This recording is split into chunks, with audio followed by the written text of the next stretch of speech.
Hi guys, welcome to Hunts and Bunks, and today we're going to be discussing Steve Cooper's future, or no, not a future, at Nottingham Forest.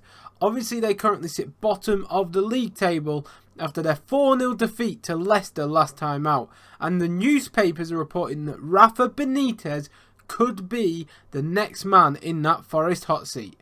Today we're going to explore Rafa Benitez in total and also the business Nottingham Forest did and if we believe that will be a good move. Alex is not going to be here today. He's currently at the Etihad watching Man City in the Champions League, but I thought it was important to get this Wednesday video out, so that's what I'm going to be doing. If you do enjoy, please be sure to like and subscribe on this video for more from me and also Alex. But without further ado, let's get into it. First up, I think it is essential to check out this. This is the league table for Forest with a minus 15 goal difference. They have only one win in the campaign. Obviously sit rock bottom of the Premier League. That means that they are yet to get a second win. And we'll go through their quick fixtures now just to show you how their league table has gone. So they started off obviously losing 2-0 to Newcastle and then beating West Ham, which was their only win of the season, which was a goal from Taiwo Awoniyi, who obviously is a new signing from the Bundesliga, very promising at one point Liverpool youngster. But since then, it's not been great for them, has it? The last time out obviously lost to Leicester City 4-0 in a team that really didn't look at it. They drew 0-0... No, they didn't. That's blooming Leeds. But yeah, they just haven't looked at it at all. Last time 4-0 against Leicester, they lost 3-2 to Fulham in a very good game, actually. I watched that. They lost 3-2 to Bournemouth, 6-0 to Man City, 2-0 to Tottenham, 1-1 draw with Everton, 1-0 win against West Ham, and a 2-0 loss against Newcastle. So, I mean, they have had a hard run. Let's caveat that. But it isn't helped by their transfer business at all. Now, we all know what the 2 times Champions League winners did in the summer, but we're going to quickly go through the transfers. This is on Transfermarkt, and see, like, not evaluate the transfers per se, but sort of say what the issues are right now, because for me, the issue that Nottingham Forest are having is quite simple, really. They've brought in way too many players for the squad, which means that squad cohesion isn't there anymore. So they obviously brought in Morgan Gibbs-White on £26 million, a massive overspend in my opinion.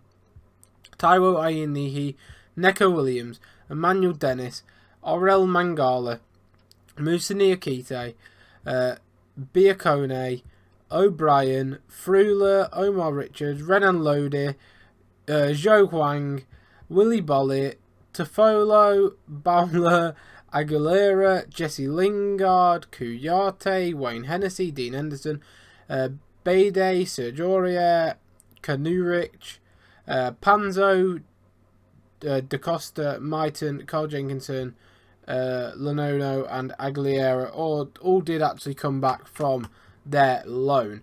But obviously that vast amount of transfers, how many is it in total?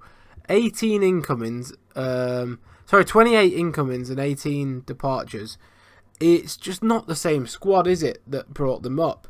So, for example, Bryce Samba, very highly rated goalkeeper in the Championship, left the club. Nuno da Costa left the club. Figueiredo, Lewis Graben, Carl Jenkinson, Nicholas Ionu, Xande Silva, Joe Lolly. Like, these are all players, like Joe Lolly especially, that played a massive part in the past for Forest. Granted, they didn't sell a lot of... they've got a big squad. So if we go on to here... wait, no, I was going to go on squad by position then. But if we go on to here, right, this is their squad in total. So Dean Henderson, Wayne Hennessy, Jordan Smith and Kanuric as keepers. 4 keepers, by the way.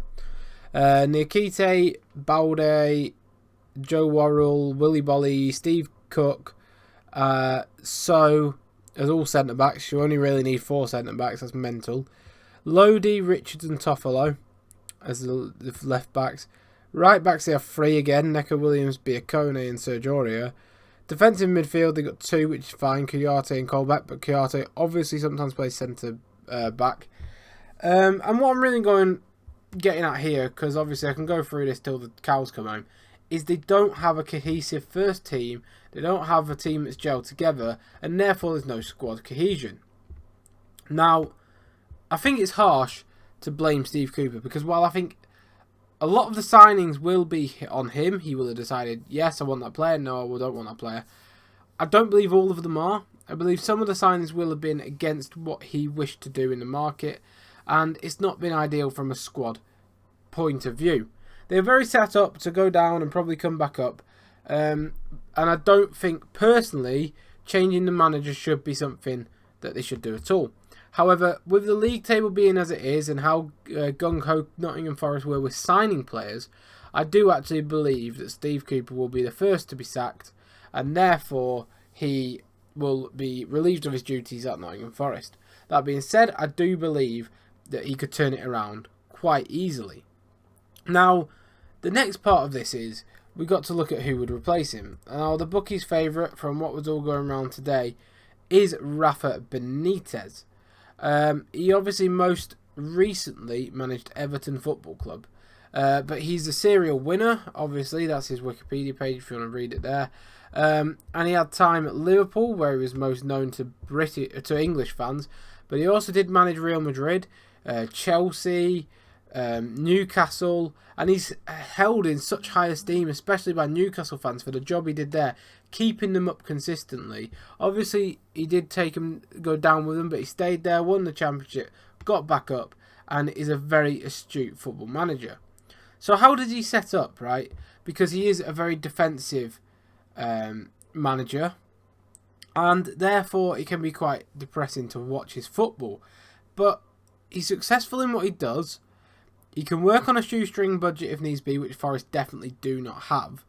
And he probably is quality enough to bring them up and keep them up. So while I think he probably would keep Forest up, he's going to come in on a high budget. You're going to show no loyalty to your manager that was there before. And if it doesn't work and Benitez takes them down, then they're going to be in the situation like Watford, where they could become a yo-yo club with lack of stability. They already don't have the stability that's in the first team, so why would you get rid of the only bit of stability they have, which is in the manager? For me, you build a successful squad on cohesion and stability. Once you've done that, everything else falls into place. Teams need to develop relationships to grow and perform. You need to be in the trenches with those teammates. You need to want to fight. And while Steve Cooper might not necessarily be the best manager right now for what it is, he's the only stable linchpin at Nottingham Forest, and for me, he should stay in the job. He's done a tremendous job getting them there when they weren't expected to get to the Premier League, and I think he deserves more time. That being said, I don't think he will have time. Now, how will Rafa Benitez set them up? He's most likely to implement a 4-2-3-1 or a 4-3-3. With a sitting 2 or a sitting 1 midfielder. If it's a 4-3-3, all the midfielders are going to defend first, because that's just how he plays football. It'll be a cohesive unit where everyone will try and work for each other, and it will be a slugfest, but the counter-attacks will be good, and they will score goals. That being said, I just think it would be extremely harsh on Steve Cooper to send him away. So what do you think should happen at Nottingham Forest? Should they relieve Steve Cooper of his duties, or should he stay on at Forest? Where will he come in the Premier League? Because I still think no matter what they do, they will go down. I think they'll probably get relegated, and it'll be que sera, sera after they spent all that money. I predicted it in my predictions at the start of the season, and I have to stick with that. But please be sure to like and subscribe if you are new, and for more from me and also Alex. This has been the Hunt side of Hunts and Bunks, and I really hope you have enjoyed it. Sorry if I do look a bit tired. I've just finished a 10-hour shift at work, but I just wanted to get this video out to you guys.